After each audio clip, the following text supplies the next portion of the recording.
Hello and welcome to this quantum conversation. This is a very special edition at a very special time where we are holding incredible space for a vision of New Earth with ease and grace. And so here we are with Michelle Anderson and a very special guest to talk about one of the most important issues of our time in the moment, and this is Standing Rock. Michelle, welcome, and please share with us what you have in store for us today in this special meeting.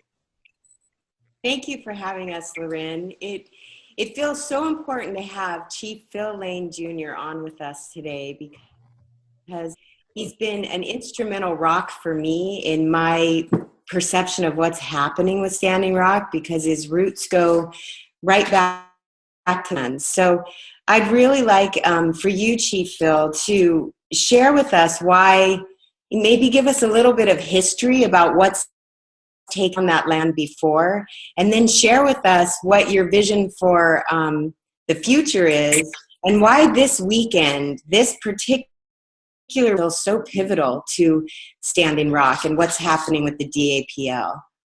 Yes. Well, first of all, I want to give a really warm embrace and handshake to all the relatives of our human family who are joining us here, and especially Sister, for all the wonderful work that you're doing.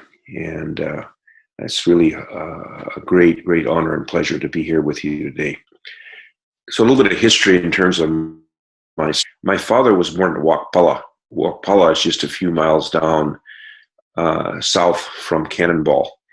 And my great-grandfather, 40 years there at Standing Rock, he was a primary spiritual leader there through the 7 districts, originally from the Yankton Sioux, Ihanktonwan Dakotas, who are directly related to the relatives there in North Dakota, in Cannonball, who then are Ihanktonwan, Yankton. There's different terms to be used, but what happened really that set the stage for this, I think, so important to understand, is on September 3rd, 1863, 4,000 Hunkpapas, that's the relatives to the south, and the Ihanktonwan were camped together, completing the drying of the preparations for the winter and a whole variety of things. And they were there in a peaceful way. And this General Sully, who was involved in a conflict that happened that time up in Minnesota, in which these relatives were at White Stone Hill in close to what now is Cannonball. And they had nothing to do with anything that was happening in Minnesota. This conflict was going on there because of the fact that the people were literally being starved out for corruption of the people who were supposed to be supporting them for the giving up of their land. Anyway, so getting towards evening time, and they saw General Sully coming with his military and various cannon and things like that. And they immediately put up a white flag. It was actually a white flower sack, to let them know they were there in a peaceful way. Well, of course, that it all stopped the attack, in which right off the top, over 300 men, women, and children were slaughtered, literally. Had really no preparation for this. And then 150 of those are then taken to Fort Randall, which is on the Yankton Sioux, where I'm enrolled. And of course, everybody scattered. Some went into Canada, and then a portion was now called Cannonball. That's the northern part of the Standing Rock Sioux reservation. And it was something, if you think about this, because when you see the love and compassion that's still there, and the way they're trying to peacefully and prayerfully address it, when you think about historically what happened not that long ago, you understand what a tremendous act of love and forgiveness. Of course, the military were into measuring things, how many people they killed, how much how many weapons they destroyed, all the damage they did. They had measured the amount of dried buffalo meat was 500,000 pounds. Of course, they left all their castles, they left all their teepees, they left everything. It took them 2 days to burn everything. Wow. All their everything. They said that when they dried buffalo meat, there was literally a river of tallow running down the valley. Wow. And now this happened right in the same area that this is happening again. Right close. This is a multi-generational thing that's happening. Yes, and as well, the some of the relatives went and settled where it's now is Cannonball through that area, Mm-hmm. and as well, of course, late in the 1870s, to the southern part of the Standing Rock Reservation, you have both Sitting Bull's people, Gall's people. The Gall and Sitting Bull were two major leaders in the Battle of Little Bighorn, or the Battle of Greasy Grass, as we call it. And although Sitting Bull immediately went up to pray when this happened, when General Armstrong Custer and the 7th Cavalry attacked this what he didn't really understand to be a huge village of not only the Great Sioux Nation, but our allies and Arapahoes were camped there as well. And anyway, so let's fast forward this to today, where we have coming into Standing Rock after a young woman, Bobby Jeanks, had a vision. She's from Wakpala, where my father was born. She had a vision in February, March. And in this vision, she saw the Missouri River on fire. Mm-hmm. And a whole thing was burning. And through this vision she had, and then their elders interpreted that there was oil all over the Missouri River. And of course, that's what, we really believe in these experiences, especially when a woman who is a pure-hearted, they knew she was really a pure-hearted, wonderful, devoted young person of the 7th generation. So that's where Stone Camp began. And land was very kindly given for this camp to begin. People first arrived, and then all of a sudden it began to grow and grow and grow and grow and grow. And so today, what's happening? And it really touched me this morning. I was reflecting on this and praying about this, and to give also back these veterans coming. I mean, over 2,000 coming from all over the United States. Some are indigenous, some are veterans from all backgrounds. Right. And they're trying to protect the protectors. Yes, but I think what's really important to really to take into our hearts is that beginning back in World War I, when the Native relatives were not citizens of the United States at all. They were not citizens. In fact, many didn't get recognized as citizens until almost the 1950s as citizens who had constitutional rights. They went in numbers and have since continued to go in numbers to pass any other group in the United States or Canada. Now, I have to tell you that I had really, until this morning, had, even I had these questions in my mind. Why was it that my grandfather, who gave me my name, Henry Strongheart, Chantewashte, Walter Strongheart, his first name, but Chantewashte, Strongheart. Why did he go to World War I? And why, when I met him, he was gassed on the left side of his face and lost an eye? And yet he had no... all he said was that Germans were fierce fighters, and then he passed it by. And of course, in those days in World War I, what people really don't realize is that the Great Sioux Nation were the code talkers, because at that time nobody knew the Dakota, Lakota, Nakota language. between the two wars, they were able to translate that language, and then it was the Navajos that became the code talkers. Anyway, and so I prayed about that, and I thought about it. He said, they really, really went, and many gave their lives. And you can go to any cemetery anywhere in an American reservation, and you'll find there all these tombstones that have, all the names of these relatives who died in various wars, Vietnam, Korean conflict, World War I, World War II, or you'll see marked on the gravestone they were a veteran. And then I began to hear from these old veterans and sharing with me that this was not about, this was about protecting their land, protecting the children, protecting these things, of course. But I because of the conflict that went on, fighting and the massacres that took place, it just was hard for me to take this in. Anyway, what happened was this is what's happening. It's just, and I have to really thank my sister, Faith Spotted Eagle, for what she's done there, and the other elders. So you have this all these veterans converging on Standing Rock, along with all these multi-faith leadership. The executive director of the United Religions Initiative, which is in 97 nation states with 800 and some interfaith, multi-faith cooperation circle. You have all these great prayer that's going to happen. You have Orville Looking Horse there with the traditional relatives. So you had this big prayer happening tomorrow morning.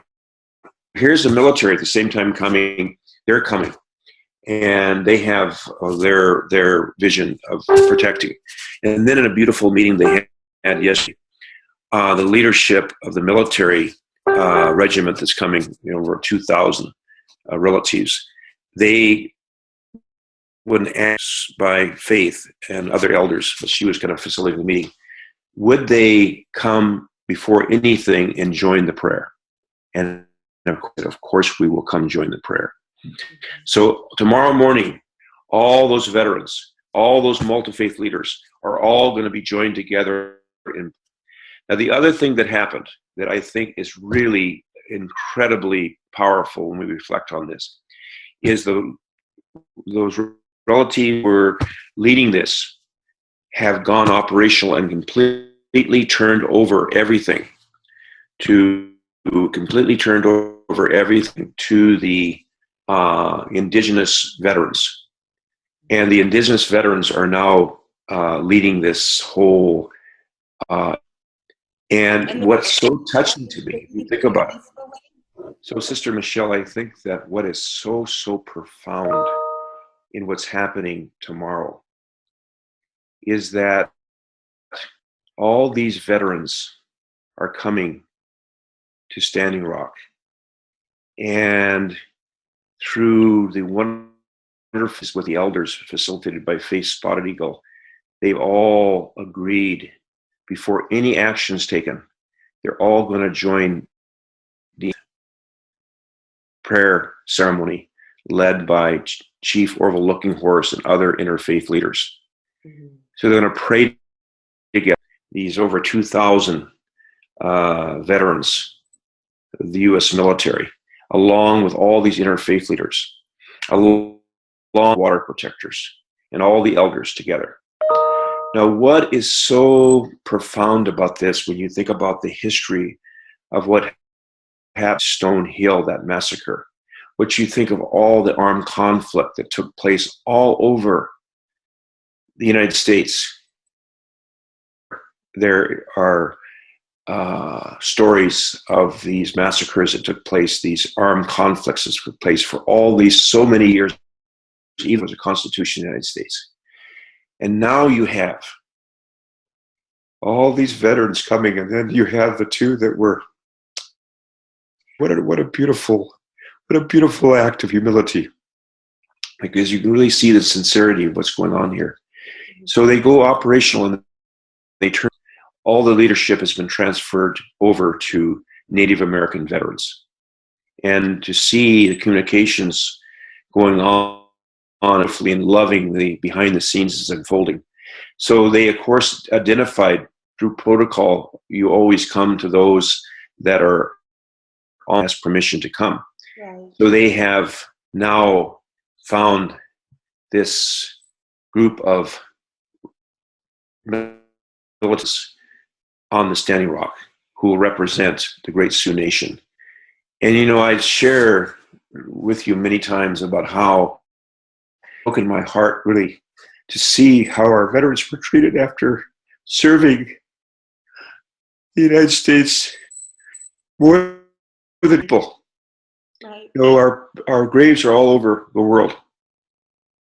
You go to a graveyard, the ones that were brought home, you can see they're ones that came back wounded or whatever.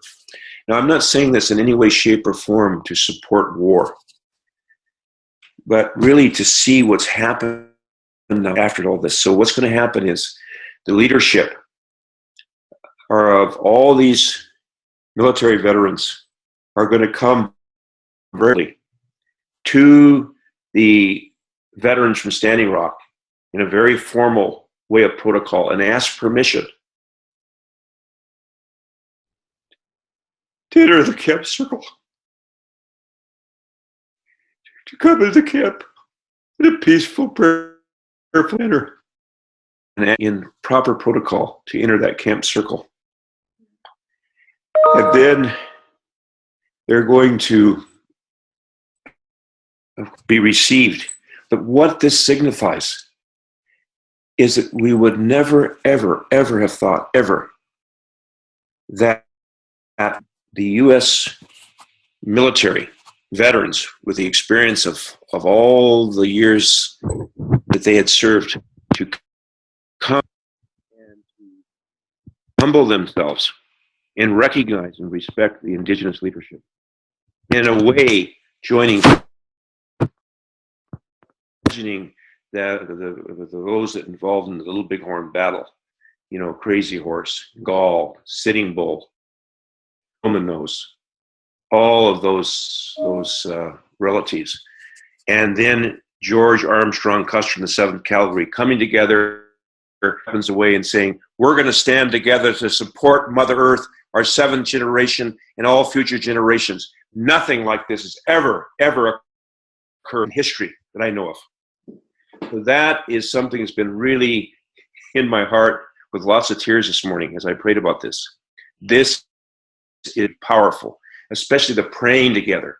And then whatever's going to unfold after that, we'll see. So thank you, sister.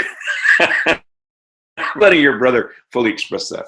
Thank you. Thank you so much for sharing it and giving us a way to actually see the difference between and now, because it really does feel like we are on this Fibonacci spiral, and we've got to get it right. We've got to get it right for our future generation.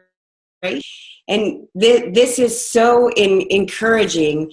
I know you're having a Wopida, and can you explain what that vision came to you about the Wopida and what a Wopida means? Yes. Well, this was the most unusual experience in my life.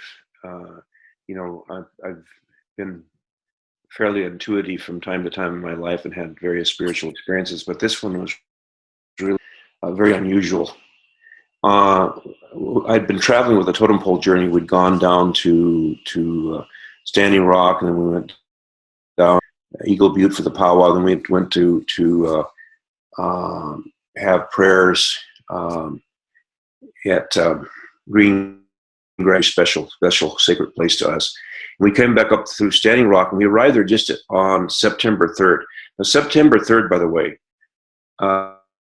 day of this massacre at Whitestone Hill.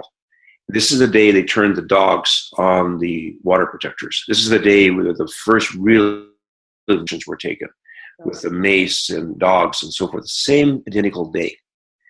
And so I arrived in the afternoon. I got a chance to talk to some of the people attacked by the dogs and so forth, and realized how some of them were veterans and had been in Vietnam, and to be treated like this.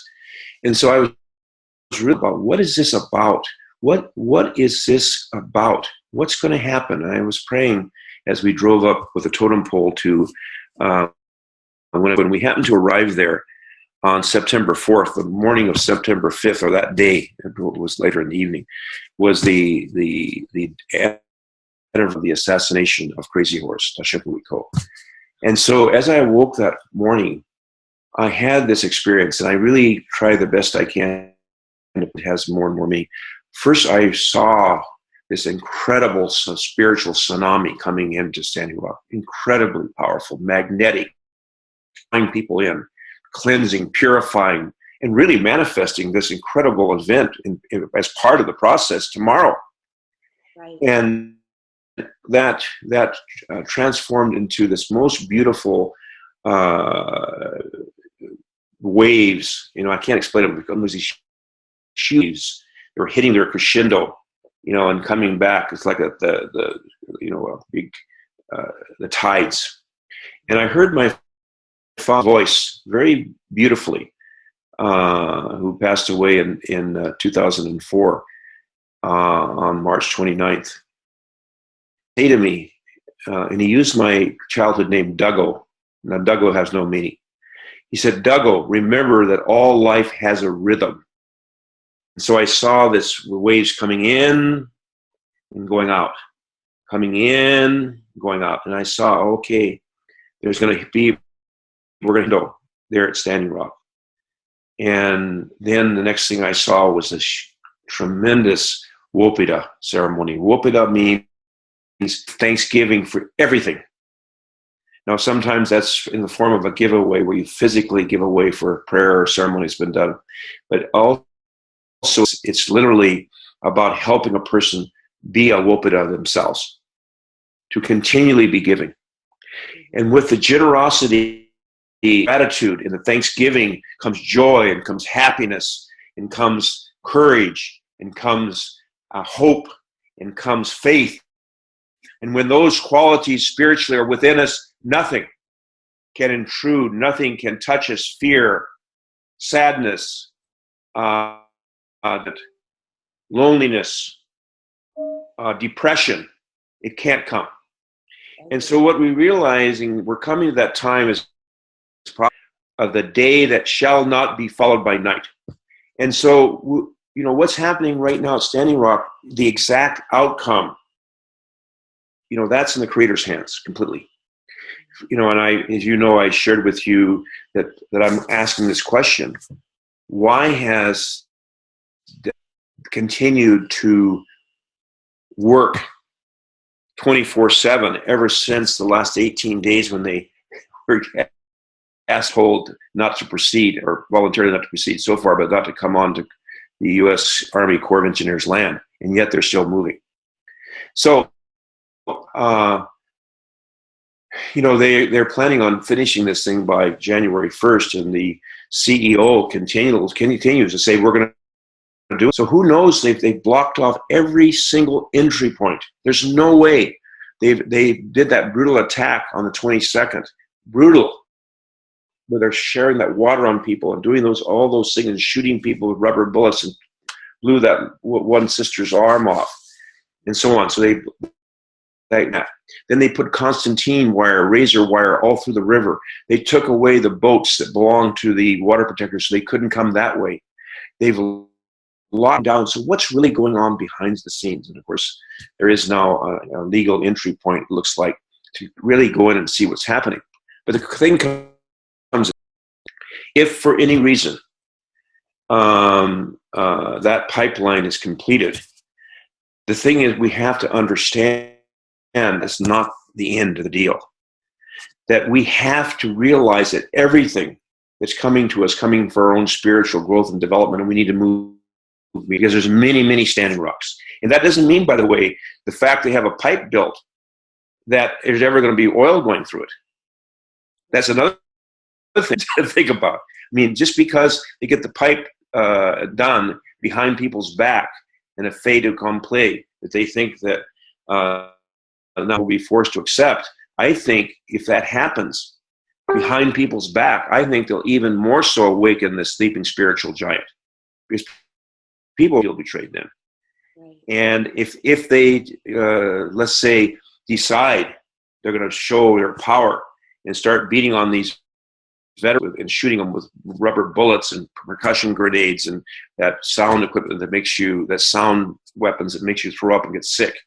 And they start hitting them with batons and things like that. Again, you're going to have a incredible reaction. But I'm hearing on the other side, for those that have been arrested in the most, we're putting in dog kennels, women stripped and into the cavities of their bodies. There's been no end to the humiliation they've tried to deal onto these, and yet still they're holding on to that prayer. That's most important, that prayer. So if whatever happens, we need to be grateful and thankful. And so that's what the Global Wopida is about. It's about everywhere, all at once, all over Mother Earth, between 10th to June 21st, World Peace and Prayer Day, World Yoga Day, to every way we can to be grateful and thankful every moment, everything we have in our lives, no matter what it is. And move forward that kind of spiritual unity and strength, no matter what happens. One mind and many bodies moving towards the same vision of the oneness of all life, the oneness of the human family, and the complete elimination of all these vain imaginings and idle fancies that somehow we're different, that we're not one human. That, of course, better than, less than another human being, all prejudice eliminated. So we can really step into this state of oneness. That's a little bit about the Global Wopida. That's so beautiful, and that's right in alignment with what this heart wisdom tells us, that what energy you're attracting back. So I'm so grateful to hear you say that, staying in a place of joy and gratitude for all that, our Creator has got a grand plan and a grand design, that we still have to cultivate within us that inner peace. That it begins with each one of us, and that really is the path to peace, is through cultivating it within ourselves and emitting that joy. That's why I love hanging out with you, because we have so much joy between us, even though we do see what's all around. And you are a man of action. You have your finger on the pulse of so many different areas, not just Standing Rock in North Dakota, but in Canada. You have your tar sands, that this is another big event that's happening that you have your focus on as well. And here in Orange County, of our nuclear crisis that's happening, where they plan on burying millions of pounds of radioactive waste just 100 yards from the beach. And all these things are happening, but we've got to band together and see our vision, where we want to go. As a race, a human race. This is about the human family, right? Absolutely. And part of this vision that I want to complete with you is this. With that Global Wopida, and I saw different spiritual leaders in that. And as I prayed about this, as anything that's given to you, I've understood it more and more and more and more and more and more, because when we're given at the time, I immediately called a very close spiritual brother who was responsible for a lot of those things going on. A number of elders I talked to, because I wanted to understand better what this was about. And then from at the last, that Global Wopida turned into really, in a way I could express it in a holistic manner, a global fire. There was fires being lit everywhere and rising everywhere on Mother Earth. And with that, it was burning away the veils that have kept us from understanding our oneness of the human family, our oneness with all life, and the hurt of all the honorable and the honorable. So that's what this process is about. Yeah. That's why I came down to Santa Winfrey. Fire.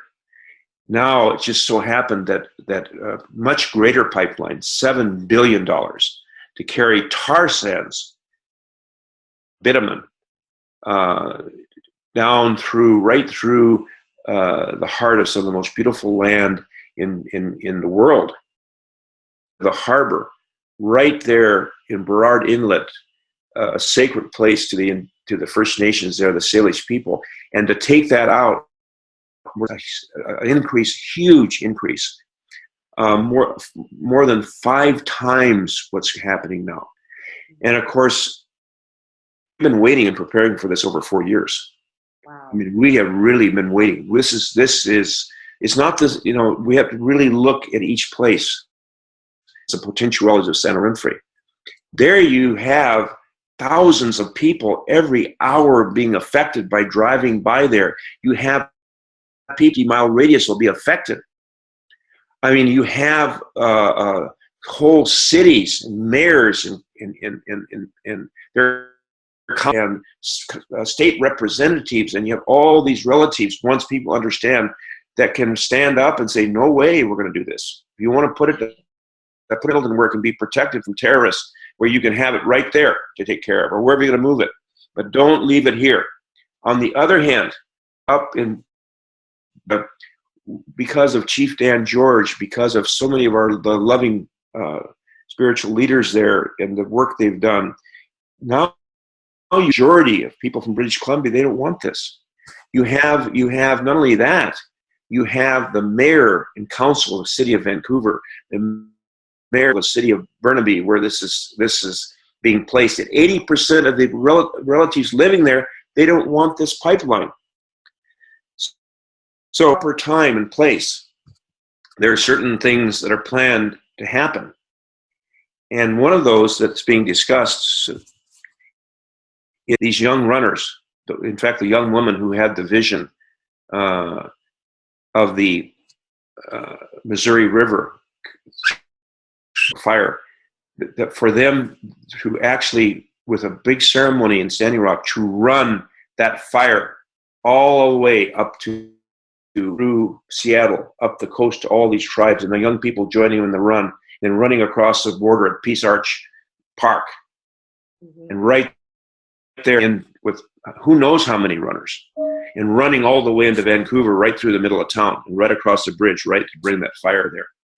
Now, these are the runners that ran from Standing Rock are now coming up to Canada. Well, I mean, this is being discussed now. So, I mean, when exactly it's going to happen, how it's going to happen. I'm just saying, just to give a little bit of that there's a lot of things already we've been praying about for 4 years. We've been able to see right exactly what's happened now, just like what happened to me in September, and other people, not just me.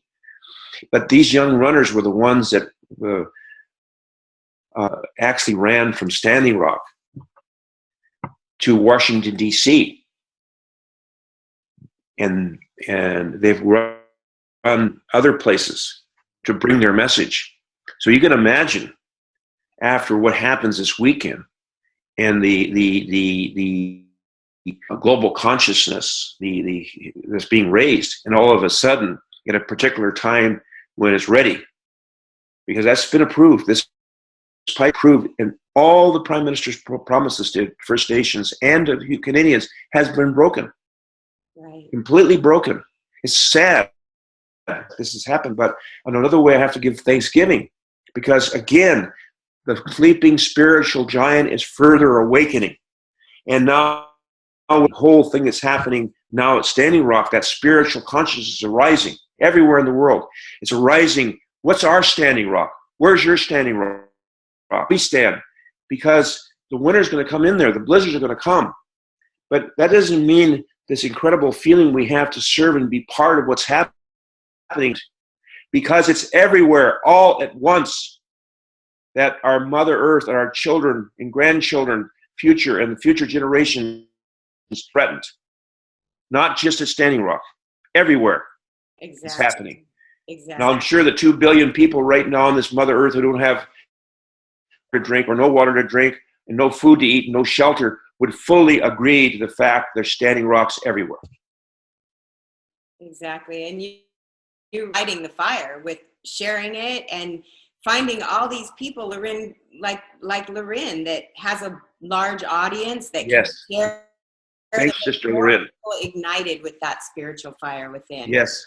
That's the point of, and I see you as a tireless advocate. That's why you're constantly on and sharing the message so that more and more people can light the fire within and take a stand and show their spiritual selves, to show their humanity, to unite together to end this. And that's the only way. I think we have to shine the spotlight on all of it, and it's a process. Like so many times, it's a process, and not to lose sight of that fact that this is a spiritual process. This is a spiritual way to really save the human race from extinction and save our Mother Earth.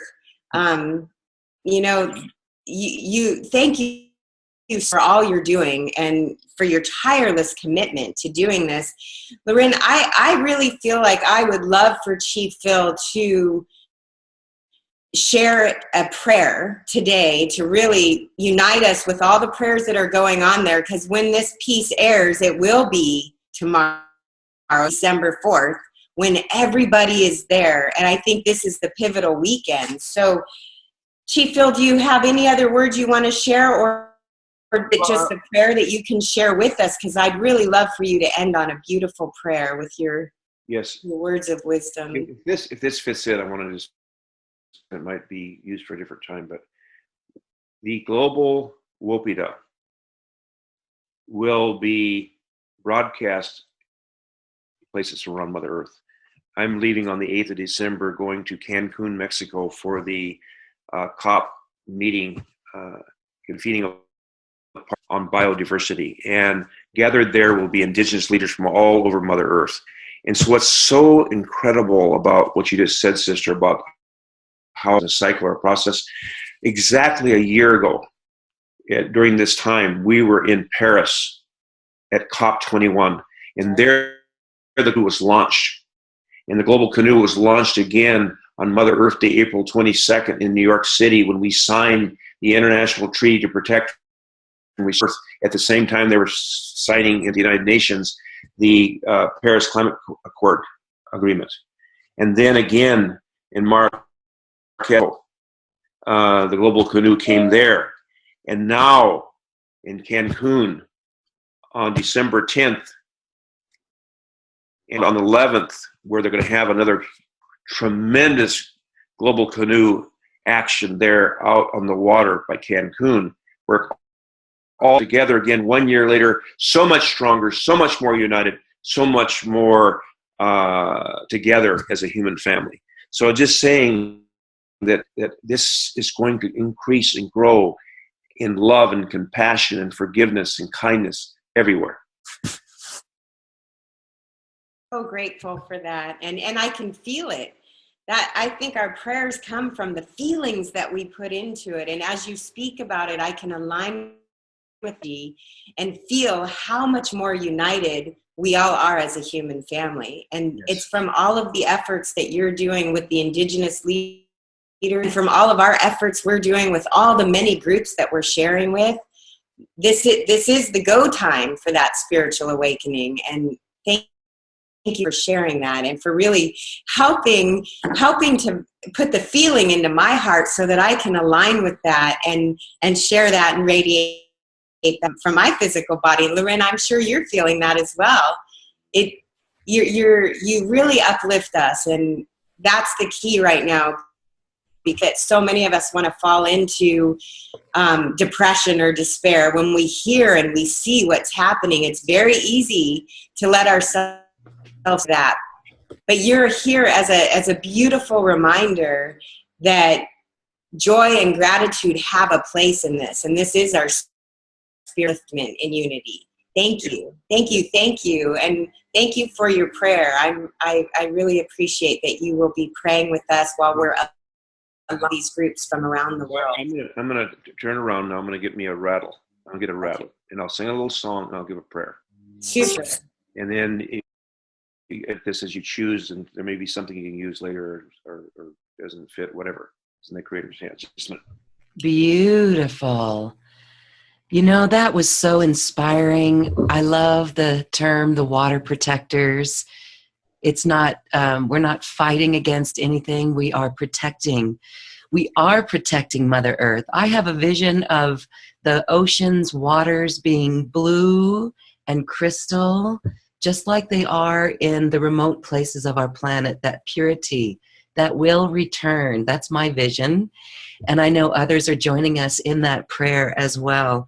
Well, it's fascinating to hear that this is a spiritual awakening and that a sleeping spiritual giant is awakening. Absolutely. So awesome. Hear us roar. Let's roar. And this is what we do when we go out here on the Pacific with the dolphins and the whales, is keep that vision of crystalline clear purity with abundant supply of water, and sending that love and that joy that are inspired by the dolphins and the whales out to all life in every dimension. So I want to... You found a drum. Yes, I did. Woo! I'll sing a little song and I want to give a little prayer here.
Kashla Pil Makashla Michante Washte Lotin Kashla Wayanki Tin Kashla Yanko Kashla Nipikila Kashla Page Utakila Kashla Wakantaka, Creator of the universe, most beloved one, all powerful one, most kind one, most forgiving one. O bestower of happiness, giver of delight, remover of difficulties, O ever abiding one. We give thanksgiving at this time for all, for everything that comes in our lives and loved ones, all from the beginning of time that has no beginning to this moment and beyond. We give thanksgiving with great heart, love, and compassion to your everywhere spirit, spirit of love, compassion, kindness, forgiveness. And we give thanksgiving that we're here today with all members of the human family, past, present, and future. We call upon all the tribes and nations of the East that may come together in harmony, in kindness, compassion, forgiveness, enjoying this great global Wopita. And we call upon all those tribes and nations of the East from where comes the red sunrise. They might come together in unity and harmony and happiness and joy and oneness. We call upon all those tribes and nations of the South from life. They might come together in unity and happiness and joy, forgiveness, kindness, and compassion, and new life as springtime. We call upon all those tribes and nations of the West from where comes thunder, lightning, and rain. They might come together in unity and harmony and kindness and compassion. We call upon all the nations of the North from where comes the white snow. The purifying north winds might purify our heart and mind. So we might remember that time we all stood beneath a tree of life and were given the sacred teachings of how we should live upon our Mother Earth, how we should care for each other, how we should not rest until we make everybody we know, father, grandfather, grandmother, brother, sister, niece, nephew, son, daughter, granddaughter, grandson, so we know exactly how to treat them. We give them for Father Sky and for all the masculine elements of life and ask that they might be forgiven for abuse of those beloved ones in a physical manner of any kind. And they might understand, together all give thanksgiving and respect to our beloved Mother Earth, and especially all our beloved mothers from whom we went through the pain and suffering of our mothers who were born into this beautiful life, and just give thanksgiving that we're here. We're here in this beautiful life, and give thanks to mothers and grandmothers and aunties and our sisters, our companions of life, children, daughters, granddaughters, and all relatives, everyone, and help us to understand that the greatest thing we can do is to serve the most high, the most beloved, the most bountiful, the most compassionate, is to be a good relative to each and every human being, to all life, in a most loving, respectful manner. Haulimi chante washtelo, shemedo chinapasapa hemedo haulimi chante washteho. Thank you. Thank you.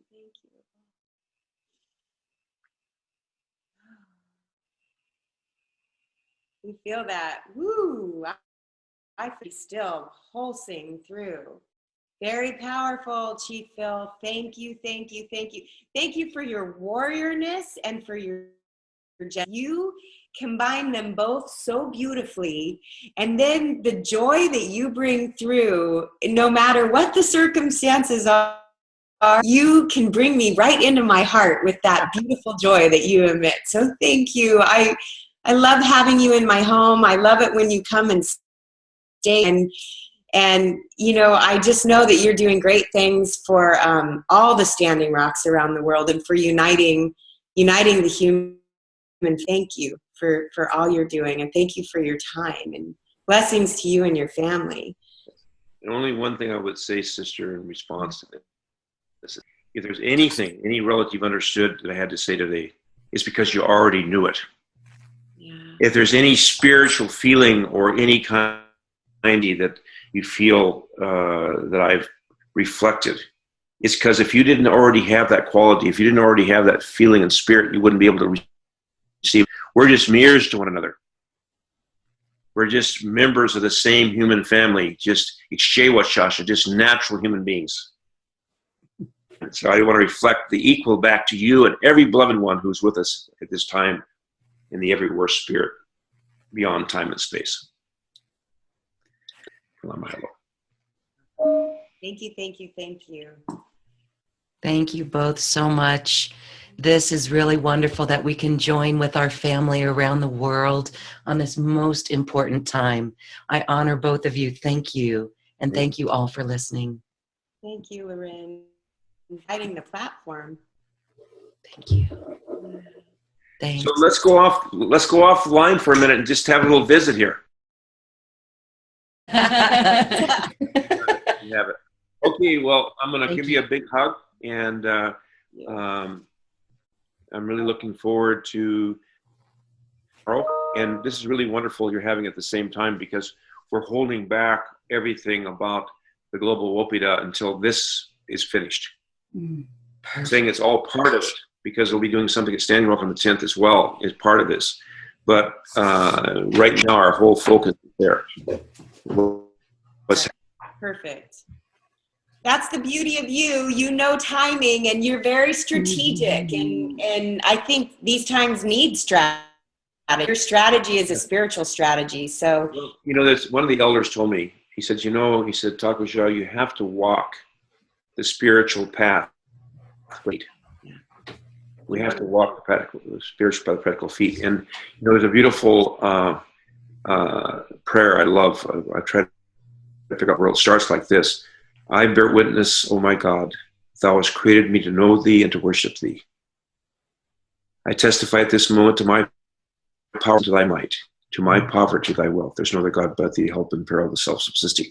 But that very beginning, I bear witness, O my God, thou hast created me thee and to worship thee. So there's two parts there. We have to know how to love. Knowledge and wisdom, knowledge and love come together.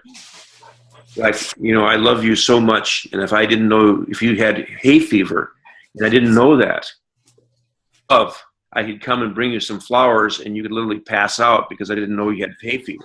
So we have to know how to love. It's one thing of feeling love, but you have to love. So knowledge and love can't go together. They're the wings of the same bird.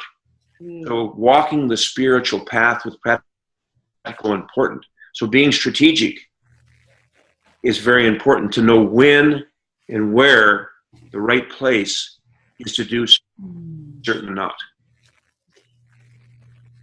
It's that kind of that song, that country western song, to know how to fold them and how to play them. Gotta know when to fold them. And we're playing them today, aren't we? Exactly, know when to fold them. Now, how's that song? Sing it for me. How's it go? How's it Know going? when to fold them. Know when to fold them. Know when to run. Yeah. Know when to hold them and play them right. So, We'll play that rendition. well, listen, goddesses, have a great day. Please. Lisana has one more comment. Hi. Sure, please. I thank you and honor you greatly for the work you're doing there. And it is no accident, as we all know, in the timing.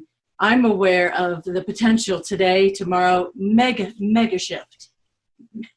Huge. Mega shift. And keeping your consciousness to that, again, we're trying to collapse some of these old timelines and bring it into this high frequency ascension timeline. I was just over on the East Grid there in Florida, working with a time loop that's kind of got locked down there. So one of the focus I have holding today is also this timeline to just collapse some of these old ones now. So wonderful. You could hold that in your consciousness. Wonderful. Well, you know, I'm going to send Michelle some things that we may wish to share or kind of take a look at, because I was actually at Michelle's home, and we went to this incredible gathering at the Agape International Spiritual Center, and had this prayer with Stevie Wonder and Michael Beckwith and so forth. And I was scheduled to catch a plane home from her home. I think the 3rd or 4th of November. But all of a sudden, the next thing I know, here I'm on a plane going to Newark, to Lisbon, Portugal, to Morocco, with no credit card, with nothing except what Michelle loaned to me at the time. Or I guess she sold some books, and so she gave that to me. And we lit the global torch of compassion there, and that torch has been traveling ever since then. And it's just been down in Ducky, and now I'm going to be carrying it down to Cancun, Mexico on the 8th. Thank you. And that's shifting that timeline, just like you said. I feel what you're saying. And Chief Phil has aligned with that new timeline by doing this global compassion, the global compassion games in Shake, this multi-billionaire who went from big business in the oil industry, being from the royal family in the United Arab Emirates, to now holding sacred sustainability practices and seeing how important the youth's role it is in it. Exactly. And really getting involved. And that's the change we wish to see. That's that new timeline being anchored in, seeing the people that in the have these practices get the wake-up call, get it in their heart, it matches here, and now they're all waking up. And that's I think hearing that in by doing these kinds of prayers and calls and sharing this kind of knowledge, so that it lights the spiritual fire and starts the new timeline. Yes. And you know, this came to my mind. You know, this global torch of compassion, the global torch actually a sacred place there in Marrakesh, Morocco, that was provided by Sheikh Abdul Aziz. And now we had a beautiful ceremony at Agape with Michael Beckwith, Reverend Michael Beckwith, Stevie Wonder, and all their young people, and their other ministers was a key person in coordinating that. Now it's going down this ceremony in Cancun. It's very simple. You know, we light that from a fire. We light the fire, which we're really encouraging these fires to be lit everywhere. And then we simply take that, and everybody shares just one word of thanksgiving, one word they'd like to, or one or two words, or maybe three, but anyway, on the size of the group. If there's only one person, you can say all you want, but if you have the time. But each around the circle with that lit torch, and that's it. if people want to add smudge or whatever. So maybe it might be that some Scott and those young Earth Guardians, and we might make it over there to Boulder somehow. That would be so fantastic. There's so many different groups. The American Indian Science and Engineers Society, that's where one of their main offices are. There's the Tescott there at the Earth Guardians, and find wonderful goddesses are going up to revitalize the medicine wheel and are sending out beautiful messages to the world. So, Boulder is this incredible hotspot, spiritual hotspot. Yay, I think that's true, and I think you can consider, Lorraine, making an invitation to Chief Phil and to Chickasaw and creating something with what you're kicking off today, something that fits within his schedule, and who knows what's being co-created right now. It feels like something really big is. So, Yay! Okay. Thank you. Talk to you later. Thanks, Chief Phil. I love you. Mwah.